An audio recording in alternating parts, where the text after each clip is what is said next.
Welcome to Anchoring the Consciousness of Oneness World Summit 2020. Today we have with us Dorena Kohrs, a certified practitioner of Feng Shui and space clearing. She is a modern-day Sherlock Holmes. The mysteries she solves, however, are of the energetic kind, involving the homes and workspaces of her mostly female entrepreneurial clients. Best known as the Space Doula, she geeks out on sleuthing the root causes of whatever's keeping her clients from living their dreams. Her tips and strategies on how to use the energy of a home or workspace to change the patterns that show up in life have been featured in the Simply Spaced blog, as well as on podcasts including The Brody Welch Show, Blog Talk Radio, The Breaking Free Show, and Hay House Radio. So, welcome, Dorina. Thank you so much for being with us today. Thank you. Thank you for inviting me. Yes. So tell us, for those who don't know, what is a space doula? It's a good question. It was a name that was gifted to me completely serendipitously. Actually by my son's karate teacher. At the time, my business has evolved over time. And I started out in the organizing world, the decorating world, to organizing, and ended up focusing on clutter clearing, and then moved into the Feng Shui piece. And I was telling somebody what I do. I was actually working on my website at the time, and I was at karate, and the karate instructor said, "Oh, so what is it that you do?" And I explained it to him, and he's like, "Oh, so you're a space doula?" And I was like, "Yeah." Like I realized, like, yes, that is actually what I do. So, a doula really helps support somebody give birth, right? And it's helping my clients give birth to their dreams, but using their space. So working in their environment, in their home, in their workspace, but doing it with the intention of helping them birth what is inside of them. It's moving all the blocks that are in our environment so that we can shine and we can give birth to our dreams. Yeah, wow, that's amazing. And most of us don't even really consider the importance of our spaces, especially our homes. And we live in our homes. We spend a lot of time there. We spend a lot of time in our workspaces, but we don't consider the importance of like how we position things, or, keeping it organized and things like that. So tell me, you probably have a ton of examples in regards to walking into someone's home and seeing very clearly what blocks they have as a result of just taking a look at their space. So can you give us an example? Yeah. And we start with like our home mirrors our life. So the things that we are working on, the things that we're processing, our subconscious actually plays out in our home. And we don't even realize it. And like you said, we spend so much time in it, and we do things in such a familiar way in our homes that, and we do it from from a subconscious place. So where we place things, how we place them, what we hold on to, what we don't hold on to, all is like 90% is from a subconscious place. So when I can come in and I can see where there are blocks, I can associate that with somebody's life. So in Feng Shui, we use what's called the Bagua Map. The Bagua Map is if you picture a tic-tac-toe board with 9 boxes, and each box represents an area of your life. And we overlay that map on your floor plan. So if you were to sketch out your floor plan and you lay this almost grid on top, it will show you what area of your life is associated with what area of your home. And so that is when I moved from the organizing, the clutter clearing space, and into Feng Shui. I was like, oh, wow, now that I have this tool is what actually helps me see how your life is connected to it. It helps me see, it allows me to see into the subconscious. So for example, I will use myself because that's always a safe one. I'll give you a really simple example, and I have some other more fun ones, but this one's just a really easy one to kind of grasp, because sometimes clutter isn't super obvious. So everything in our home has energy, and it has the power, the belongings around us have the power to increase our energetic vibration or decrease our energetic vibration. So my goal is that we are surrounded with everything that increases our energetic vibration. But the catch is sometimes we don't know, right? Mm. Like if you have a guest bedroom and you throw everything in it, or if you have piles of paper or like a door that won't shut, you're like, oh yeah, that's clutter. Like it's obvious, right? But sometimes it's not so obvious. And so that's when we bring the Feng Shui piece in. And so for example, there's an area of our home that's known as children and creativity. So children is our own children. It's also our inner child and our creativity, which is not only starting things, but finishing them. So there is one particular area of our home that holds that energy. So one day I was sitting in my office. I was sitting right here at my desk, and I had literally blocked out the entire day to write a blog because I know myself well enough that it's like a process for me. It takes me a while. So it got to be 3:00-ish. I had to go get my son from the bus stop, and I had like 0 words on the page, like nothing written. And I was like, what the heck? Like, I am just not creative. I can't write. And so as I sat there, I do my own work all the time. And as I sat there, like, just like, I'm not creative, I can't do this, I got up and I walked to the area of my home that's children and creativity. I was like, all right, let's see if there's a block there. And so right next to my office happens to be my dining room. My dining room happens to be that area in the Bagua Map that's children and creativity, right? So it's associated with the creativity. So when I walk into my dining room, which happens to be perfectly organized and decluttered and, you know, all the things. But I walk in there and I look at my dining room from the perspective of not feeling like I'm creative. And then I look at the space and all of a sudden my eyes land on a flower arrangement in the center of my dining room table. I was like, oh, that's it. So it didn't look like clutter. It looked like a perfectly beautiful floral arrangement in the middle of a dining room table, a centerpiece.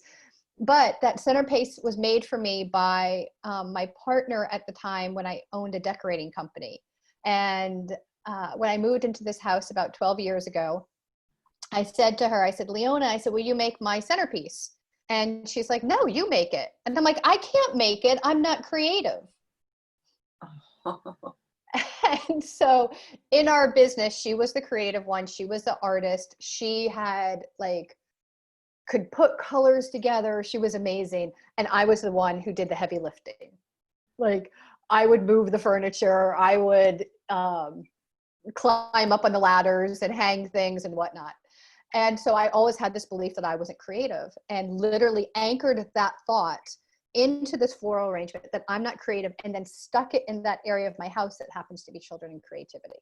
Oh, so wow. When I'm able to see that from that perspective, I can say, oh, thank you. I don't want you in my dining room anymore. And then I sent it, gave it thanks. Thank you for the lesson. And then sent it off on its journey to the thrift shop that I love. Oh, wow. Yeah, that's amazing that something so seemingly inconsequential can have a huge impact on how you move through the world. So, we talked about this before when we were chatting another day about my son who told me, he was about 16 years old and he said, I'm having nightmares. And I said, well, so how long has this been going on? He was like, well, at least like a week. And I was like, why didn't you tell me? He's like, well, what are you going to do about it? And so I knew a little bit about Feng Shui, not a lot, but enough to figure out his numbers and then move his bed in the direction that it needed to be. And it wasn't that way. So I moved it. All I did was just put it in the corner, I catty cornered it, and his nightmares ended. That was the end of them. So Wow. Yeah, he's like, how did you do that? I'm like, I'm not really sure because I'm not like super knowledgeable about Feng Shui, but I know that it works. And so, so would you recommend for people who, need to, well, we're all creative on some level, right? Mm-hmm. But if we need to be creative regularly in our work, would you recommend that that children and creativity spot in the house be the office, or you know, I tend to Yeah. walk around my house all the time with my laptop. It depends on what I have to do. Right, right, right. So it's an interesting, so it's so nuanced, and it really depends upon all of our spaces, right? Because we don't all have the same things in the same area, right? So for some people, the children and creativity area could be a bathroom. And I'll tell you like a funny, kind of funny, not so funny story about this. Um, I I have a friend who called me up. She was on a mastermind call, and she's like, "Oh my gosh, somebody within my group had called in the Feng Shui master, had called somebody over because she wanted her business to flow more. She wanted more money to come in. She was working hard and not receiving as much as she was working. And so she invited the Feng Shui person over, and the Feng Shui person recommended that she sleep in her bathroom because her bathroom happened to be her wealth area and she needed more energy in the wealth area. So therefore she should sleep in there. To which I heard this and said, you have to be blank kidding me. I was like, what doesn't even make sense? Like, if you slept in your bathroom, you probably wouldn't sleep so well. You'd be exhausted the next day. And then how are you going to show up in your best to do your work? So I don't ever say, yes, your office should be in your wealth area or should be in this area. It's more like what makes sense in the flow of your home, right? Right. So if there's a choice, then it's great to have your office in the wealth area. Or if you're an artist or, or creative, right? Then yeah, that might be a great space for it if it makes sense. But for me, like functionality, like comes before everything else. Because like I'll have clients say like, what should I do with my garbage can? Or what should I do with my paper shredder? I shouldn't have it in my office because I don't want to put it in my relationship area because I don't want to be like throwing trash in my relationships. And I don't want to put my shredder in my wealth area because I don't want to shred my money. And I'm like, yeah, but we need these things, right? And so what Yeah. makes sense to put it, like, where does it make sense to put it? Where does it logically make sense? And then let's look at the feng shui. So if your garbage can happens to be in that space, maybe you can set the intention around, I'm letting go of self-limiting beliefs when I put trash in my garbage, like set a different intention around it. Or there's other ways to shift the energy around creativity. So if you're an artist and you can't put your office in the children and creativity area, but can we make that area super playful and creative, even though it may be a bathroom or a staircase? Yeah, that makes a lot more sense than sleeping in your bathroom. I was like, seriously? Like, why? And like, what concerned me is because the woman actually said, should I do this? Like, she was asking her peers, hey, this is the advice I just got. Should I do it? And I'm like, it always, like, one of the things I always say to my clients is, how does it feel to you? It doesn't matter how it feels to me. It's always how it feels to you. Yeah. Because I can recommend something, and if it doesn't resonate, why would you do it? Yeah, and that seems to me like distrusting your path, right? So Mm-hmm. um, I remember you saying that we're kind of, energetically attracted to our homes. Yeah. And so like we wouldn't choose a house, or we wouldn't be aligned with a home where we had to sleep in our bathroom, right? So this is more of like, I mean, it's a bigger scope, right? I mean, because we're talking Mm-hmm. about like, the numbers of your house numbers, Mm-hmm. and what's happened there prior, the energy that it's holding and things like that. Um, and so, and you say that your home is your spiritual teacher. So Yeah. yeah. So can you explain that concept to us? Yeah. So just like, how we're attracted to people, like we have, like, I believe that there are certain lessons we're here to learn. And so whenever somebody triggers me, I'm always like, who does that remind me of? And it always takes me back to like childhood somewhere. Or something that needs to be healed. So I believe, and I know I've experienced, I attract those situations, I attract those people to give me opportunities to heal, opportunities to forgive. And so that raise my own consciousness. And so we do the same thing with our homes, right? We are attracted to spaces that will help us potentially heal certain areas of our life. So if you, like, there are no wrong homes. It's something that my teacher, Denise Lynn, talks about a lot. There are no wrong homes. We don't make anything wrong. But if you have a home where we call it cut out, like, because not all houses are square, right? So maybe like the back right corner of the Bagua Map is your relationship area. So if you're standing at your front door and you're looking into your home, that back right corner is a relationship area. Well, let's pretend, or let's, like, if that area is cut out and there's, like, for whatever reason in the architectural plan of your home, so there's less energy there. Well, maybe that's a relationship with somebody else. Like, that's something you need to heal. So it's an opportunity to maybe look more at yourself, right? So there's another area of the home, inner knowledge, that is all about our self-awareness and our intuition. So maybe being in this home is an opportunity to focus more on you than focus on others. Or maybe it's an opportunity that you're going to be really looking at ways to increase the energy in the relationship area through a lot of different creative ways. So it will, you know, if everything was just perfect, there's no growth. You know, we're more stagnant. You know, if your house was just so when there are these oddities or something that's not, doesn't feel like, when somebody comes in and says, oh, well, this is an ideal feng shui. Well, yeah, but it might be ideal on your path and give you opportunities. Yeah. Wow. Yeah. And so it's no accident that we have certain things in our wealth area or our children and creativity area. These are our subconscious beliefs playing out and kind of setting the stage for us for learning. It's not a punishment, right? We're learning. Right. But so, so I'm thinking, somebody told me, and I don't know if this is correct or not, because I didn't look it up, but somebody told me that the wealth area in my house is in my kitchen corner. And it is like, it's like where my window is, and like where I cook, where I prepare food, you know?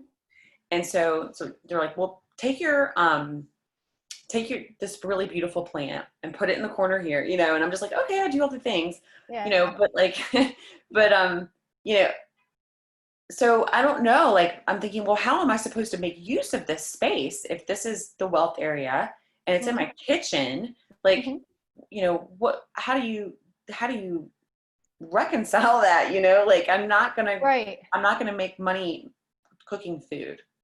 Right. So it's there's a whole lot of layers to it, right? So and that's why feng shui is as much of an art as it is a science. So yes, your kitchen's your wealth area. So there's different ways that you can bring in the elements associated with that area. So you can do it through color. So maybe you have purples and greens or some gold thrown in there. It could be a rug. It could be in that plant that you put in there. Like, I love to work with crystals. You could put some citrine and some aventurine, like, you know, around the plant. You could be diffusing wild orange essential oils. You could have a big bowl of fruit in your kitchen, like if you have an island, or, you know, so that it feels abundant. You could have a piece of artwork on your wall in the kitchen that that felt abundant or luxurious to you. And so those are some things that you can add. But then first, let's look at, like, even before I did it backwards, but what do you need to take away from that space? So is your kitchen clean? Are the spices in your spice rack not like mine, which when you look at it, I'm like, wow, I live in North Carolina and this has ShopRite, and ShopRite was from Jersey, and there's like, I'm like backdating myself. I'm like, oh, I think this spice is a little bit old. So do you have pots and pans that you don't cook with? Do you have ones that are like maybe aren't, you know, I'm like thinking of some of like the frying pans that have like like the non-stick coating on that can flake, or that's not necessarily super healthy to cook with. Like, do you have some of that in your kitchen? So first, like, keep it clean. You know, are there dishes piling up in the sink? You know, like, start with the basics and just keep the area clean.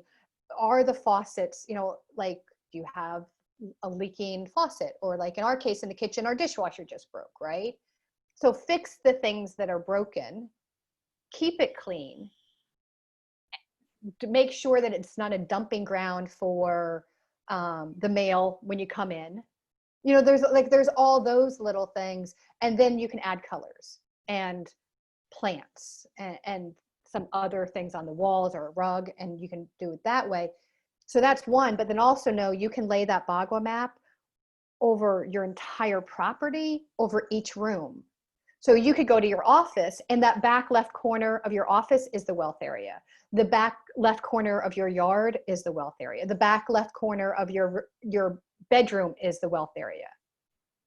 So you have like many wealth areas all over. So let's say you wanted to like double, triple down on creating that abundance, you would look at all those areas.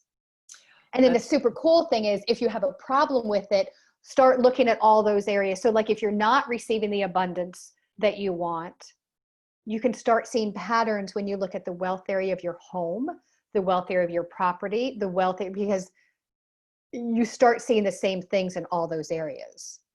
Does that make sense? Yeah, yeah, totally. Absolutely. Because I'm just thinking about it from my perspective in my own house, and that's making a whole lot of sense. Truly. Yeah. Yeah. So, all right. So there's some things that cause constriction Mm-hmm. in the home, and there's also things that cause expansion in the home. Mm-hmm. Now, does it matter like what area of your house you're looking at, or is there like an overall general kind of idea about this? Yes, and both. So in terms of constriction, like the things that cause constriction from a emotional perspective, are shame, fear, overwhelm. And so you will find that potentially all in different spaces of your home. So if you're holding on to things out of fear, because if I like, I'm going to out my husband for a minute.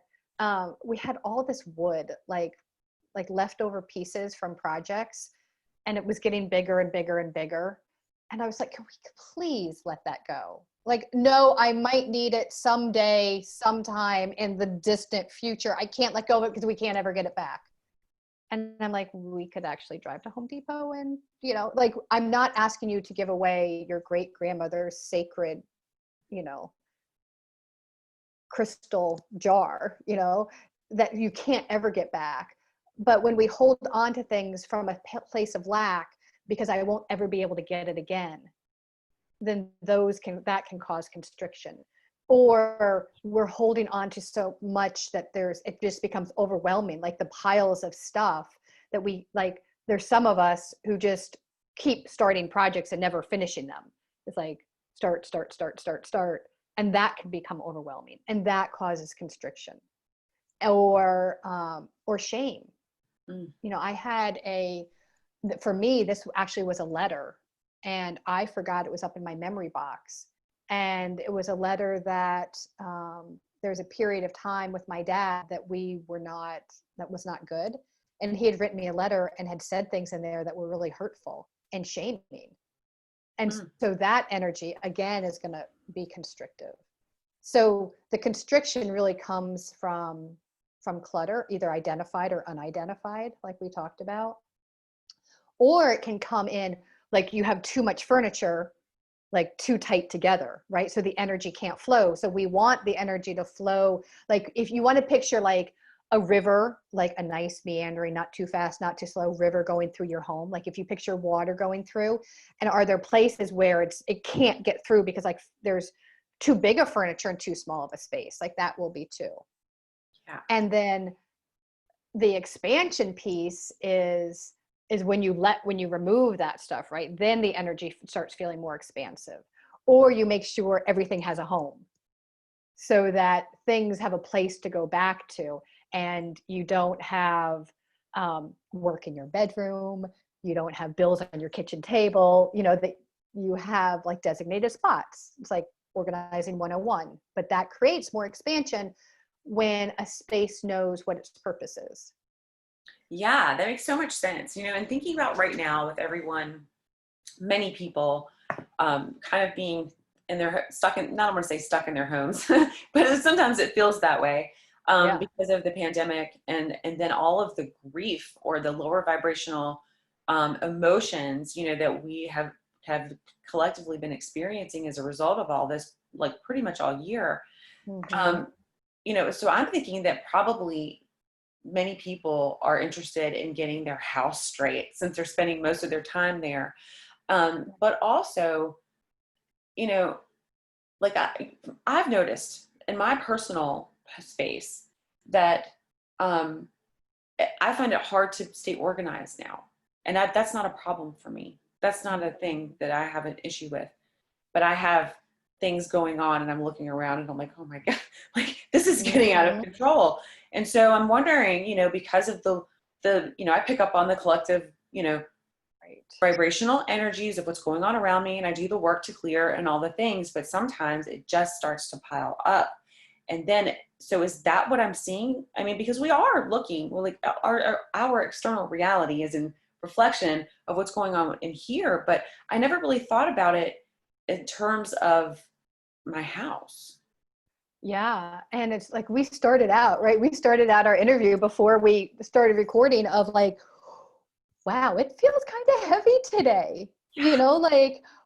Like what I had said, like when I look inward within myself and my world, I'm like, things are really good. Like, but it feels like collectively things right now are like, whew. And, we do our work, right? We do our clearings and our protection and all of that. And it's so much that I know I know there are people who will listen to those and those within our communities who are actually really good at their spiritual practices um, and more centered than I probably am. But I'm like you, where my house is starting to be like, I had the dishes piled up. I don't ever have dishes piled up. I'm like, what the heck? What is that?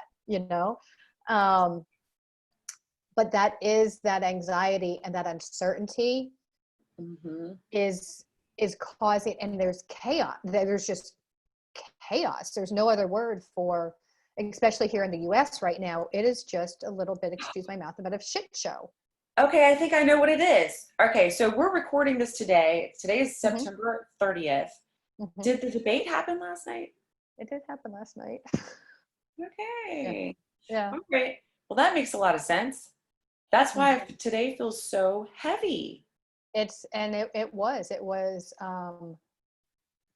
yeah. And so what can we do in our homes, right? So coming back, like what do we do in our homes with that? And one is to filter, obviously, that's, like filter some of that out of what we let in.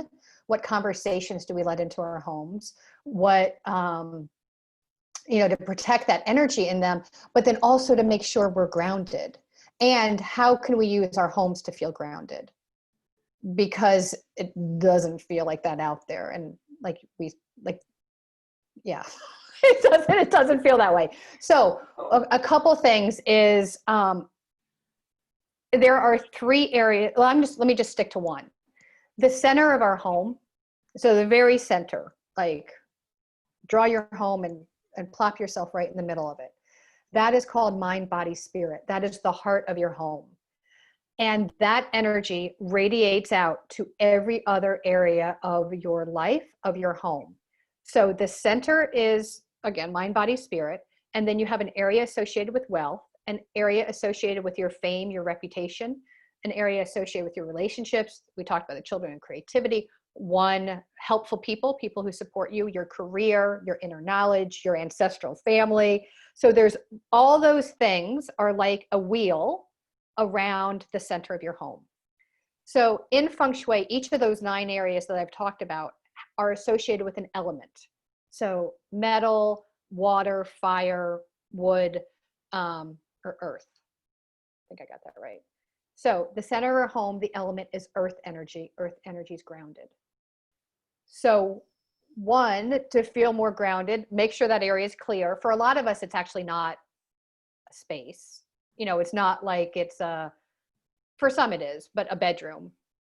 It typically, I see, it might be a stairwell, you know, stairs going up or down. It could be a powder room. It could be a closet. It tends to be like one of those smaller. It's different for everybody, but tends not to be a giant room. But in that area, how can you bring grounding energy into that? Grounding energy is going to be crystals. Always my go-to, but crystals are grounding energy. Things that like pictures of a mountain would be grounding. Color, like squares or rectangles, so things in that. So if you have a wall there, could you hang a picture? So all different ways that you can bring grounding energy into that space. And then one other thing you can do also is bring nature in. Like when we are connected to nature, that helps us feel more grounded. So open your blinds. Like this is like one of my biggest pet peeves. Like I'll walk around, like if I'm going for a walk and looking at, you know, in neighborhoods, and I'm always looking at everybody's houses, you know, and it's like so many people don't open their blinds. Yeah. And I want to be just like, open them, let the light in. Or like place a mirror opposite a window, and that's going to bring more of nature in. Oh, Or I through love that. patterns like feathers or like a fern, like plants are going to bring it in, or certain like animal patterns. Like that's other ways that you could bring nature in. Yeah, yeah, that's so important to be grounded. I mean, we can go outside in our yards and stand on the bare with our bare feet on the ground and get them pull those toxins out, or have the earth do that for us. Really, it just happens.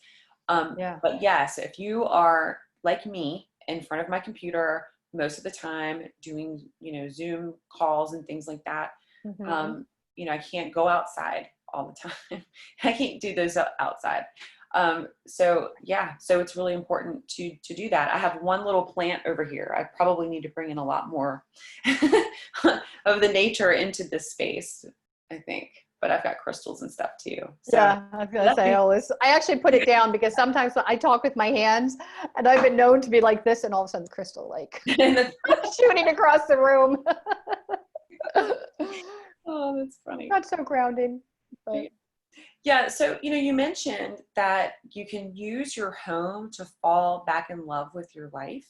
mm-hmm. And you know, a lot of people, I think they would love to hear about that. Like, what can they do? And I know you've given a lot of examples and tips and things like that, but really falling back in love with your life and having your home help you do that, Yeah, that sounds like a beautiful thing. yeah. Yeah. It's I find particularly as women, not just women, but we do tend to overgive. And oftentimes from that overgiving, um, we turn off because it's exhausting. And so we turn off our feelings, we disconnect from certain areas of our life. It becomes too painful, it becomes too much. We shut down. And it could be different for different, you know, for each of us, it could be a different area. For some of us, we might withdraw from our career. From others, it might be relationships. So what's magical about the Bagua Map is when we overlay it on your home, when we see where the constriction is, that helps identify where we have fallen out of love with our home. So one of the first things I'll ask one of my client is, where do you love to be in your home? Where do you hang out? Where do you avoid like the plague? And it gives me a sense of where their energy is. And those places that they avoid, or those places that you know that are constantly like, oh, I need to do something in there. Like it's just like every time you walk by it, like, yeah, I'll get to that. Yeah, I'll get to that. So those are all clues. Like I talk about breadcrumbs. But where we can look at where the energy is stuck, we can look at what part of your life you've disconnected from. And then once we know where that area is, and the I don't know what adjective I want to use, but the cool thing is that sometimes it's not where we think it is. Sometimes we're pointing at, it's money. I don't have enough money coming in. And then I'll look at your space and I'll be like, again, I'll backtrack, like following the energy in the house, kind of like the Family Circus, like the cartoon. Do you remember Family Circus, where it's like the little guy the family goes all over? But I backtrack to where the root cause of it is. So I had one client who told me it was in the wealth area. And then I listened to the language and I was like, oh, we need to look at the relationship area. And she had like one small star and one giant star, like metal, like, have you ever seen those big metal, like stars, like at Pier 1 or something? She had a really big one and a really small one. And I was like, oh, that's interesting. Based upon the conversation that she talked about in her wealth area, I went to the relationship area and I see the disparity. That's where, and then when we talked about that, we ended up in the inner knowledge area and it all came back to her. So sometimes where we think we've fallen out of love, it's actually someplace else. And the home can tell us that. So that's the identification piece. But then once we know where we've fallen out of love, it's like, all right, now let's change the energy and fall back in love with that space. And let's look at that space and have a vision for what we want of that part of our life. And then create that vision in that space. Do you remember, did you, when you were, I don't know, maybe this is elementary school or middle school, like create those dioramas, like from the shoe boxes, and then you'd create a scene from a book? Yes. So it's kind of what we can do in our house, right? So let's pick the relationship area. And it's like, okay, I want to fall back in love with, I want to bring that relationship into my space. This is how I want to feel. This is what I want it to look like. And then let's use those feelings. Let's bring in stuff into the space to evoke those feelings. So like as a super quick example, I just recently redid my living room, which happens to be my relationship area, which I wanted to add some spice to. And the paint color I picked, I did this accent wall around my fireplace, happened to be called Soulmate. And I saw the name of that and I'm like, yes, I want Soulmate on my wall. I love that. That's so cool. Yeah, I was just like, oh my God, I can't make this up. So I started creating. So when I was actually working with an interior designer and she sent a picture of a light fixture that was like crystal daggers, like pointing downwards. And she's like, oh, it's this beautiful like light fixture. And I was like, oh, hell no. Like, I don't want a feeling of like ice daggers on my head in that space, totally. But I do want this, like this warm gold, so anyhow, so you identify how you want to feel in that area and then we create it. We use different elements to create those feelings, colors and textures and whatnot. I love it. I love it. We definitely, all of us need to have that safe space in our lives, especially now that the heaviness is set in. I mean, tomorrow's a full moon. So that's one thing, but also, yeah, we have 2 this month. But also, just the nature of the rest of the year, what it's going to look like on, in the media. And I love what you said about be careful about the conversations you allow into your home. Mm-hmm. I do not turn on the news in my house. I don't allow it because I can instantly feel the vibration dropping. It just gets heavy and dark. And yeah, so that's a no here. We don't do that here. But also we're at home most of the time. A lot of times what we do to bond with each other is to complain. I mean, we're socialized to do that, right? Even saying, oh, it's Monday or yay, it's Friday, that kind of stuff, right? Yeah. Yeah. So, and being careful of what you're speaking and how you're interacting with the people in your home. One of the things my grandmother taught me is that we don't gossip, so I would come home and I would be like, guess what so-and-so did across the street? I'm like 7 years old. She would whisper, we don't gossip. And then I would zip it. Like, okay. So I learned that.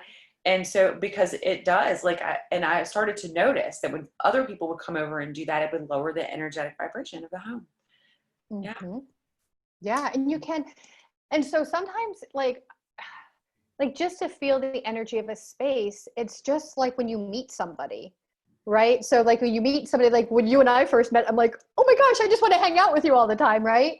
Oh, me too. And we're like, you're part of my tribe that I'm like so excited to like meet. And then there's other people that you're like, yeah, maybe I don't need to spend so much time with you. Or like you meet them and you're like, okay, that was a passing thing. But that's the energy in our house, right? And so we want to fill it with those things that are like, oh my gosh, I want to spend time with you. Like I had one client who in her kitchen, which happens to be her wealth area, she has a table from her mother-in-law that she felt like she had to accept because her mother-in-law was downsizing, didn't want to get rid of the table. So she felt like she had to accept it. And she literally gave away the table that she loved in place of this table that she felt like she had to accept. Oh, And so again, that's the shame, the fear, the overwhelm, right? And so we think it's all outside. We think it's going on in the news. We think it's going on collectively, and it is. But also, where is it going on in our home that we do have control of? So we don't have control over the language that's happening by some people who know better and who we hope to do better. You know, like we can't help that, but we can help what we have. Like we can control what we have in our homes. yeah. And our relationships with it and how we talk about it and why we're holding on to it. Yeah. I mean, I would venture to say that's pretty much all we do have control over, right? I mean, Yeah. we don't have control over people in our lives. That's not possible. And we Mm-hmm. don't have control over, what goes on in the world. I mean, we can add to the light, we can keep our vibration high and add to the light and, in service of raising it for everyone collectively. But when it comes right down to it, like we have to fill our own cup and we have to support ourselves in order to do that. And it sounds to me like the home is the place to begin. Yeah. And I want to just like a quick note, because I think when people hear, like when we talk about you have control of your space, there's going to be people who are like, no, I don't. Like my kids do this, or my partner, so we'll be like, I don't have control over that space. And what should I do? And so what I always tell my clients is do your work. And so, when you're pointing at somebody else, where is it within you? So when you're saying your partner is a slob and they have stuff all over, or you can't, your kids are dumping their stuff in your space, look at your stuff. Like, does your closet reflect who you are today or who you are becoming? Or does it reflect clothes from another era, clothes that don't fit? Like, what are you holding on to? Look at your clothes, your memorabilia, like the things that literally you have full choice over. Because some things you don't in your home. Like, I get that. But what do you have full control over? And when I did this, I was like, oh, wow, I didn't realize I opened the closet and in the back recesses, pulled the boxes out. I was like, oh shit, I didn't know I still had that. Right. Yeah, in the beginning of 2020, I was like, I'm determined to get rid of this memorabilia that isn't serving me. It's like, it's bringing me down. I don't want to look at it. I don't want to know it's here. I threw it in the fire pit and said a blessing and let it go.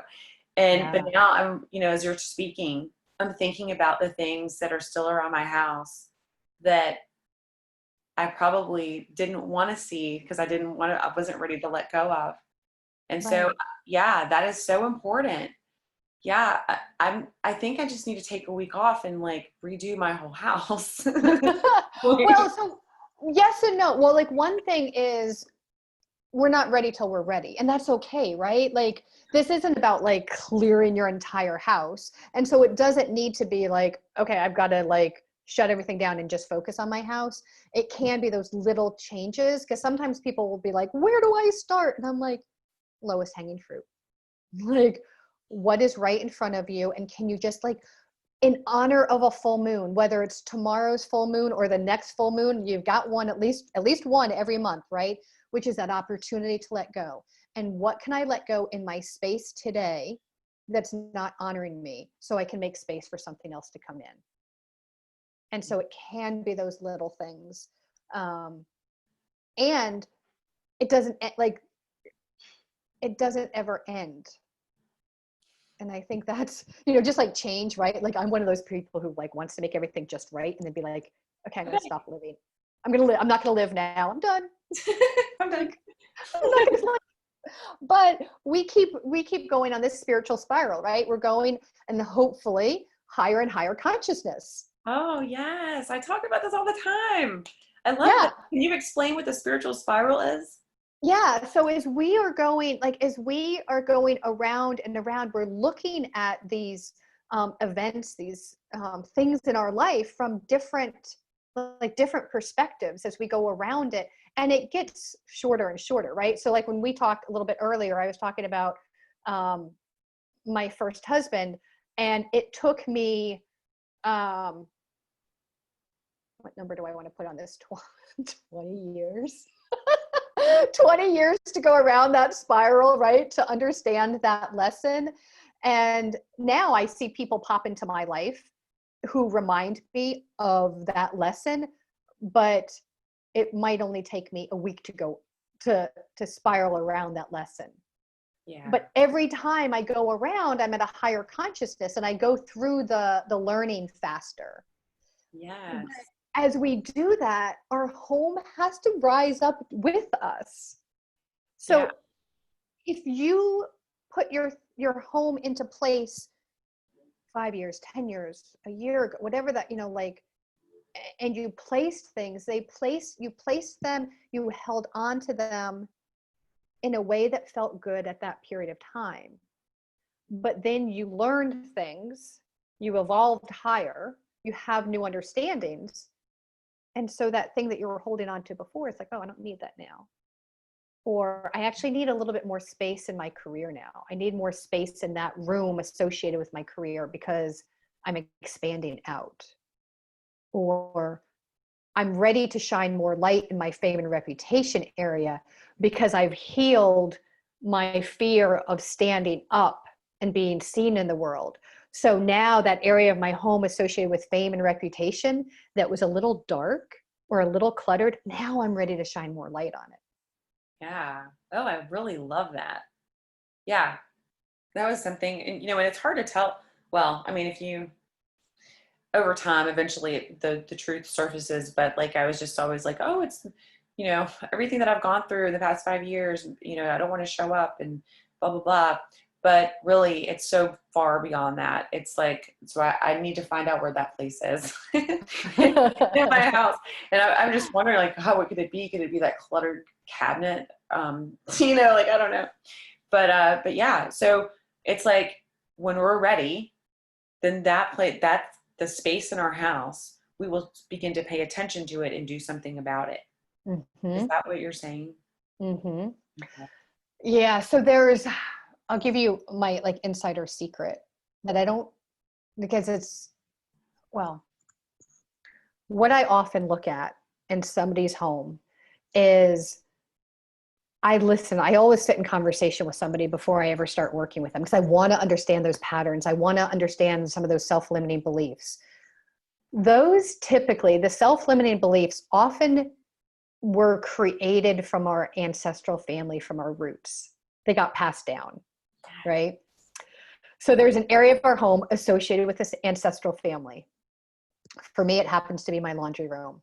So it's the middle, on the left-hand side of our house, it's like the middle left part of our home. That's ancestral family. So it's interesting to look at that space and say, like, if this space was telling me a story, what would it say? So for me, it was, everything was broken in my laundry room. Like literally the light would flicker, like I would have to turn it on and off for it to go fully on. And the washer and dryer would break. It was tired because it worked so hard. And I was like, yeah, That's an ancestral family story. You just work really hard. You don't have fun. You just work hard. You don't receive, you just work hard. So when you have that belief, that often causes our inner child to be fearful or to hold back, right? To have some, and so that children and creativity area is also associated with our inner child. And when the inner child doesn't feel safe because she thinks she's going to have to work so hard, she doesn't shine in the fame and reputation area. Yeah. I don't want to be seen because I'm like exhausted. So there becomes a triangle. And so often when I work in the energy in somebody's house, I follow that triangle. I start with the ancestral family. Let me understand the patterns. And now let's move over to this other space that's associated with, now that we have that area, we shift the story. So for me, I actually made my laundry room super playful. Like it's really cool now. It was like things were broken and it was gray and now it has this really pretty orange wallpaper on it. It has turtles in there. It's like super fun. And then I can go work on the area associated with the inner child and make her feel safe. Because now that she knows she can play, make sure she feels safe. And again, I'm doing this all in my space by recreating it and changing the vibe in the space. And so that happened to be my dining room. So I'm changing the vibe in my dining room now. It's becoming more playful. It's becoming less formal. Yeah. And then I can go to my fame and reputation area because I'm shifting energetically these other parts of my life. And then I can now I can stand up. Oh, I love it. And that's where people need to work with you too, because in the same process, there's that coaching piece that goes along with it all. Yeah, totally. Yeah. And it really is all about just removing the blocks. And what I keep coming across is expectations. Like you're talking about that woman who took that table and got rid of her table that she loved because of a set of expectations. And so when you're living under that heavy weight of expectations, you're living someone else's dream. Yeah. Yeah. Yeah. Somebody else's desires. And there's boundary issues, right? You know, because are you protecting yourself? Or are you allowing somebody else to say what's in your space? Like, or speaking up for yourself, saying, no, I don't want this. I'm important. Yeah. And my feelings matter. And this is my home. Mm-hmm. Yeah, absolutely. I mean, like, I moved into my house. I had pulled up the truck, and then I had a team of people. My friends all came to my aid, and we unloaded everything and put it in its place and unpacked everything and folded the boxes and put them under the house in a day. It was done. And wow. I know. That's a lot. What a mission. That was yeah. I had stuff to do. But yeah, so that happened. And so as a result of that, things got put places that I didn't necessarily want them to be. Mm-hmm. And so I was uncomfortable. I was, I just bought this house that I love, and all of a sudden I'm not comfortable in it. And yeah. Then a friend of mine came, I don't know, a couple of weeks later and said, this doesn't feel right. Why is this over here? And she kept like moving stuff, and I was like, cool, that's great. I haven't really had time to think about it. And so it created this different feel in the house. And then she's like putting seatbelts everywhere, like that she brought me from wherever she was, that year. But yeah. And so then by the time her visit was over, there was a different energy in the house. And I guess I took that for granted. I never really gave that much thought until I met you. That's so awesome, because I often I'll say I talk to my things. Like, I love to move. It's like I get up, I brush my teeth, and then I'm like, what can I change in my house? And so I'll move things around, and because they won't feel right, I'm just like, oh no, you've outgrown that space. And so I'm like constantly making these little tweaks. And I know that it's landed when I stop thinking about it. Like, I literally just moved something. I have the shelf in front of me, And a good friend of mine, John, actually sent me a card the other day, and I put it on that shelf and I moved something else. And all of a sudden that shelf is like, oh, thank you. Like, I feel better. And so now I stop staring at the shelf all the time, because it's just like, it doesn't feel like a sore thumb sticking out. And so I feel like when things, it's kind of like your kid or your dog who's constantly like trying to get your attention. Like, our things do that. You know, and when you give them attention and then you're like, oh, okay, let's move it over here, you don't feel right over there. They stop Yeah. like constantly pawing you. Yes. You know, and that's so interesting because my mom is so connected to that. She's always moving stuff around, and I'm thinking, why do you have to do this all the time? You know, like, what's going on? She's an amazing decorator, right? So, but then my dad, before he passed, he didn't care where anything went. I mean, he had books stacked up, papers just not clean. He was, like this. He was constantly philosophizing and, doing art and, just not paying attention to the outside world. And it didn't end up being a good situation. But yeah, I mean, we don't, a lot of us, outside of my mom and, and of course you and, a lot of other people, but there are people who don't realize like how impactful our environment is. I mean, gosh, I'm like, I don't have time to think about that right now. I have to focus on creating. But if I don't focus on my external environment, my creativity factor is going to go way down.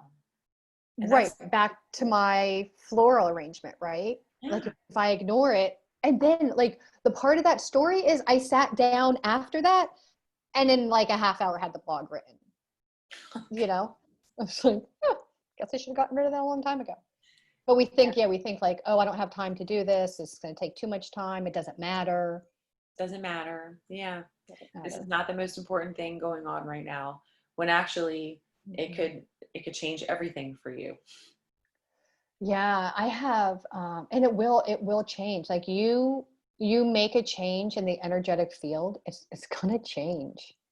And so a lot of times, especially if somebody's working in the relationship area, like if that's what we're focusing on, it doesn't always mean that the relationship's going to be better. Sometimes it goes away, right?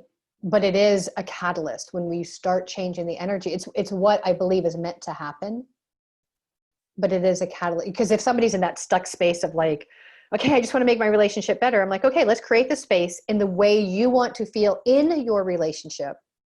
And when you show up the way you want to feel, that other person's either going to be aligned with that energy or you're going to repel it. Right. And so get you in your space in alignment with how you want to feel. And then it's just interesting how sometimes that other person's like, oh yeah, me too. And other times the person's like, and I will see the relationship shift apart. Yeah. But for the good. Yeah. I mean, you have to be prepared for that kind of thing, right? Mm-hmm. I mean, we tend to hold on to stuff that we don't need, even in relationships. And so when we start letting go of the things that we don't want in our environment that are not people, and we're showing up for ourselves, then our external reality starts to shift. And that's what you're saying, right? And then the people that we are now aligned to vibrationally, will attract. Yeah, exactly. Like sometimes, like especially in the relationship area, like sometimes, like what's interesting, because your relationship can show up in your bedroom too, like your intimate space. Like I will find, literally had a client who had one really small, like her side of the bed was this really small, petite nightstand, like delicate kind of. And then on the other side, her husband's was a massive, and when I say massive, trunk, like trunk from like the Titanic kind of, like the big, like, and it was interesting how that can shift, because that is actually very telling in a relationship. Again, like with the stars we talked about earlier, is one overpowering the other. And when you energetically set up the space so it's equal, and somebody's used to having more of a say, more power, more of a voice, and you bring those, in that particular space, bring things more equal by having 2 nightstands that they don't have to look the same, but energetically they should be of the same weight. You know, like one's not a heavier than the other. That can shift the dynamic in the relationship. And the person who was used to having the bigger say or the bigger voice might be like, well, I don't like this anymore. So Yeah. Yeah. And that's so wild. Like how something so seemingly insignificant, like a nightstand, can shift the energy in your space. yeah, it is wild. Yeah. Yeah. Oh my gosh. Yeah. Thank you. You have really educated me and our audience, I'm sure. I mean, like if we want to move from anxiety to peace, like that's what we're trying to do right now, collectively as a result of all the things that we're going through. And it is a lot, and it's not just happening in our country, it's all across the world. And so, so yeah, I mean, this is super important. The more you can get in alignment or your energy right in your home, the better you're going to feel. And the more your external reality is going to feel good to you rather than anxiety ridden. Yeah, because like my big, like when I think about like my big mission, like when I like do my my big dreams, is I picture each of our homes as these little like lighthouses almost. And when we do the work in our homes and when we shift it and we fill our homes with love, then that affects us. And then we get to go out in the world and share all that love, as opposed to if we are in our homes and we are absorbing the anxiety, the fear, the overwhelm, because our spaces are chaotic or not in alignment with what we want, then that's the energy we take out in the world. And so what we want to do is we want to take the love out and spread that. Yes. Yes.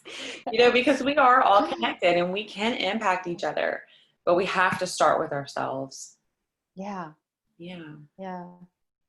Yes. Yeah, like, yes. Thank you so much for. Oh my gosh, thank you. I appreciate you. Yeah, I appreciate you too. So much fun. I know. And I definitely want to talk again soon. So we have to do that. Okay. I want you to Yes. help me with my house. I would love to. I would love to. Awesome. All right. Well, thank you so much. If you want to get in touch with Dorena, you can go to her website, spacedoula.com, and you can find her on Facebook at Space Doula, and that's DOULA. Okay, Space DOULA, and then we'll have her her information on our webpage.